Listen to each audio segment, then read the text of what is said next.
Welcome to SVG-TV's news for Thursday, September 4th, 2025. I'm Triska Campbell with the details. The National Insurance Services, the NIS, has reportedly recorded a 16.5% net increase in its financial performance for the first half of the year compared to the net loss during the same period last year. This was revealed by Prime Minister Dr. Afghan Salves during his weekly appearance on NBC Radio's face-to-face program on Wednesday. He stated that the NIS, along with other financial services, have shown marked improvement, placing the institution in a stronger financial position. Notably, contribution income rose by 45% during the reporting period. The institution has not only achieved a strong financial turnaround, but has also advanced its operational resilience and deepened public trust. Contribution collections, investment returns, and arrears recovery all surpassed the prior year performance, leading to a net profit of $16.5 million compared to a net loss of $5.5 million in the period 2024. The contribution income rose for that a comparable period in last year to this year, first half of the year, from 38 million to 55 million, a 45% increase. This was driven by the increase in the number of persons who are employed and paying contributions, employer compliance, an expansion in insurable wages, and the adjustment, of course, of the contribution rate from 12% to 13%. In addition to increased contributions, investment income also recorded growth. The NIS also made strides in areas in arrears collection, recovering more than half of outstanding payments within the first 6 months of the year. The arrears in contribution, a 51% improvement in collection of arrears. We collected $2.7 million compared to the previous year. Investment income rose to $16.2 million from approximately $11 million last year. Increase of 49%, very impressive.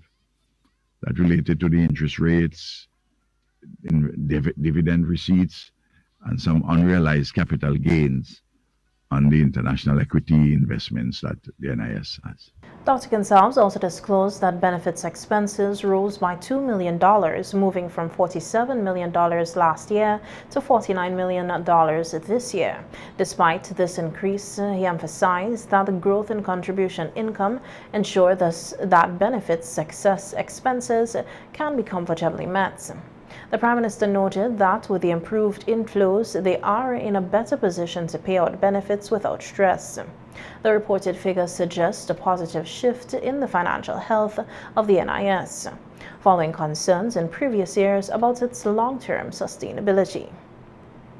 The government and people of St. Vincent and the Grenadines officially welcomed His Excellency Farouk Ben Mokhtar, Ambassador designate of the People's Democratic Republic of Algeria to St. Vincent and the Grenadines as he presented his letter of credence to Her Excellency Dame Susan Duggan, Governor General, at a government house on Monday, August 20th.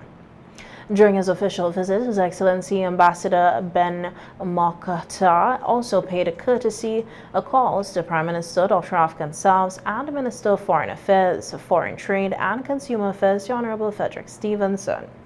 St. Vincent and the Grenadines and the People's Democratic Republic of Algeria established diplomatic relations on February 7, 2007. The government of St. Vincent and the Grenadines says it looks forward to continued collaboration with Algeria in pursuit of a stronger and a more dynamic partnership that benefits both nations and their people.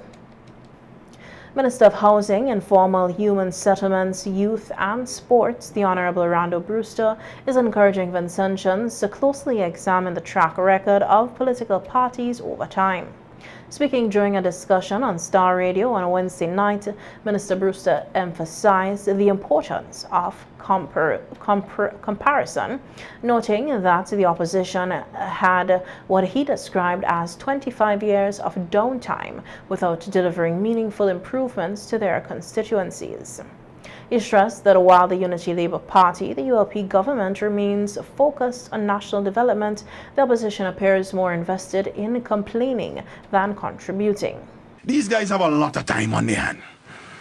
And you don't hear any one of them, at least, trying to do something to help their constituency. You know what they say? We can't do nothing. We're not in government. If that is your attitude as it relates to your constituency, you don't deserve one vote. You don't deserve one vote, because I know you would have your shortcomings. But that doesn't mean you can't create in your constituency. You can't reach out to the highways and byways. You must have some friends somewhere in the highways and the byways that you can tap on and you can say, comrade, I want to do this project in my constituency. Look at my Uncle Randy, back to school. In the past 4 years, I've touched at least over 3,000 students with my Uncle Randy back to school, providing different supplies and book bags, and I even work closely with the schools themselves. And people might ask me, how you pull that off? Because I am not a lazy man, you know. I don't sit down at home and think things don't fall in my lap, you know. I pick up the phone and I go call, I go make a call in New York. Well, they say ULP like to beg. But if I have to beg for the betterment of the young people and the children, the boys and girls in Central Leeward, I would beg. The minister further stated that politics requires commitment, hard work, and serious planning, qualities he believes the ULP continues to demonstrate. Sit down every day, separate to the 20-25 days, and they do absolutely nothing. They complain. I always say the New Democratic Party is the top brass of the complaint industry. They complain about Argyle International Airport. They complain about Raboka Bridge. Well, they say the port can sink by the end of August. Now it's September. So I want them to go down there and check for themselves. The hospital ain't gonna start. They complain about that. They complain about roads. Now the roads doing, it's an election gimmick. They complain about, we want proper sporting facilities. Now we're doing them. It's an election gimmick. But I always say to them, nobody ain't gonna stop me to work. I was elected for 5 years. That's the term, for 5 years. And I am not a lazy man. I am not a fake. I am not indecisive. And I am going to work every single day. He reaffirmed the government's focus on solutions over excuses, stating that the ULP is prepared to continue working diligently and responsibly on behalf of the people of St. Vincent and the Grenadines. Serious work to do. We are serious people. And politics call for serious people who knows how to do serious work. Not a bunch of guys who just jump on the bandwagon. If a man knock upon and say, hey, come over here, Bruce, stay over here, and he ain't got no clothes. That's what them going to run and bring out the video camera for. But we have to be very aware here in St. Vincent and the Grenadines. We have to be very alert and attentive and pay attention to what is happening in our country. And I always say this. There has never been a time in St. Vincent and the Grenadines when the playing field was more level. Now, it is not which family you come from that will determine whether or not you get an opportunity. That ain't happening. That used to happen before, but not now. The opposition New Democratic Party, the NDP candidate for East St. George, Laverne Gibson Velux, says the time has come for new and effective representation in Parliament for the constituency. Speaking at a community meeting in East St. George on Wednesday evening, Gibson Velux criticized the current state of affairs, claiming that the area continues to suffer from inadequate representation. Ladies and gentlemen, East St. George is a beautiful constituency with a lot of potential, but right now it is stagnated. Look, the people up at the tank, they supported this man. They supported him, and their houses were damaged and buried, and they have not been fixed. I'm telling you, I hope you're listening to me. Vote for me. I'll make sure your houses are fixed. And I'll make sure the houses of all the other people in East St. George. There are people in a shelter at Harmony Hall. We're taking them out of the shelters. It is time. It is time for people to get back to some form of normalcy in this country. What your representation is amongst to nil, nothing, zilch. You get nothing from Camilo Gonçalves. He is just like a figurehead. He has the position, but he don't have the action to go with the position. Gibson Vellox stressed that the people of the constituency deserve better. She further noted that she has been actively working in the constituency for the past 5 years, engaging with residents and identifying their key concerns. When your representative does not serve you, and I am going to serve you, when he does not serve you, you need to get better representation. You have seen me operate in this constituency. You have seen me on the back of Natty truck handing out fowl. You have seen me driving around with boxes of eggs giving out to people. A gentleman said to me the other day, he said, Mrs. Vellox, I'd never met you. But when somebody knocked on my door and handed me a dozen eggs and said, this is from Mrs. Vellox, he said that blew me away. Simple little things like that. 1 dozen eggs.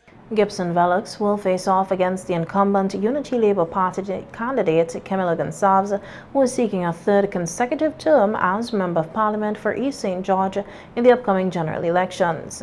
Gonçalves, who also serves as Minister of Finance, has held the seat since 2015. The general elections is expected to be a closely watched contest, with East St. George remaining a key battleground constituency. The electrical and plumbing unit of the Royal St. Vincent and the Grenadines Police Force plays a critical role in ensuring the smooth operation of police stations and facilities across the country. This was emphasized by Sergeant of Police Francis during this morning's edition of Cop Chat on WFM, discussing the topic Unsung Heroes of the RSVG Police Force, the Electrical and Carpentry Unit, their roles and responsibilities. Sergeant Francis explained that the unit's services are particularly important because some officers reside at police stations and depend heavily on consistent access to electricity and water. Without proper maintenance, he said, the day-to-day functions of the police could be significantly affected. Just recently, we did some work to host the training school in Mbile. Okay. And it's the police carpenter shop, and along with the telecom workshop, we did all the work. Toilet, we put down toilet. Face base, we put in showers. That's the whole works. Same like when you have a home. Remember, police will be living at the stations. They are their home. Sometimes police spend most of their time at the police station than their actual home. So you have made the police comfortable. We do apologize there for that incorrect insert. Continuing now with the story, Sergeant Francis noted, however, that one of the major challenges facing the unit is the late reporting of maintenance issues, which often hinders timely responses and resolution. When somebody says the station is run down, if you have a home and something is broken, if you didn't take care of it at the first instant and you leave it, it will get worse, okay? And sometimes things happen on the station, police don't report the matter. And if you don't report the matter, we just visit station at times, but we don't have the time every day to visit the station. And if you don't report a matter, we can know something is wrong with some part of the station. Adding to the discussion, Corporal of Police Renford Samuel emphasized that there is no such thing as a slow day for the unit. He described maintenance as a continuous responsibility, given that the team serves police stations and outposts across the country. Okay, on a day-to-day basis, I could say sometimes it's challenging. It have its slow days, but every day we have something to do. I could imagine. We have something to do because we have to service all the station in St. Vincent and the Grenadines. Sometimes on a day, we go from Ouya to Chateau in one day. In one day. Yes, and because the police force is evolving now, we are using a lot more technology to do our day-to-day work. So we have to get our electrical system up and running because if if we lose power at a station, the phone line depends on it, right? We have the car SIP system that depends on it also. So we have to get power back up so that we can function effectively. Both officers underscored that the electrical and plumbing unit serves as a vital support system for the police force, enabling officers to carry out their duties effectively in service to the nation. From Carnival to the community, those were the words of MR16 Representative Keith Bowie as he delivered remarks during the MR16 handover ceremony held on Wednesday as part of its ongoing commitment to giving back. The MR16 announced that each of the 11 secondary schools across St. Vincent and the Grenadines will receive $5,000 to assist in providing lunches for underprivileged students. Additionally, special needs schools were awarded funds based on their enrollment size, specifically earmarked for the purpose of sensory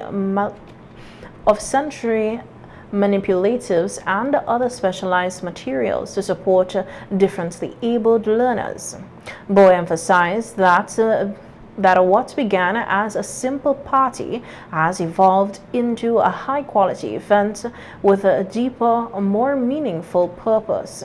He explained that the MR16 team recognized the importance of investing this year's proceeds to the education system, particularly to support students who are most in need. Our organization, the MRI6, we thought that you guys here this morning are more deserving of the financial contribution, don't care how small it is. We know there's a lot of schools, a lot of institutions, but there is so much that we can do, and we are pretty happy to work with you guys this morning.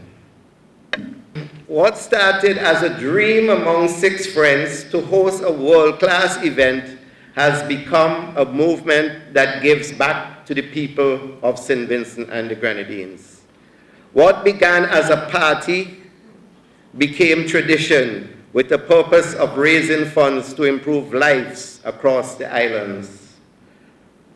From Carnival to the community, and we are celebrating 16 years of giving back. Our mission is simple: to host a high-quality event and channel the proceeds towards meaningful community impact. Fellow MR16 Representative Naisha Brown echoed those sentiments, underscoring the significance of the donation. She noted that the children are now of the future and stressed the importance of nurturing them with the right resources today to ensure a brighter tomorrow. MRI6, our investments are primarily for our children of the nation. Why? Why do you think, and you may ask, why do you think we are investing in our children? Because we know that you are the part of the future that needs to be honed and developed. So that is why we are ensuring that you are fed through our school feeding program. We are ensuring that you get access to school by transporting you from Mairo to Union Island. And we are also ensuring that those gaps that we would have noted, that would have been brought to our attention, that is, in your education in math and English for those Union Island students affected by burial, that we stepped in and ensure that that gap is bridged. Over the years, in health and wellness, MRI6 has donated over $95,000. Education and youths, we have supported education and youth by donating over $64,000. The special needs school, you are becoming the dearest part of our hearts. And so far, we have, over the last 3 years, we have donated $16,000 to that initiative, and we'll be adding to that this year. The MR16 also pledged its continued commitment to supporting schools and communities across this nation, reinforcing the group's mission of transforming entertainment into opportunity and social impact.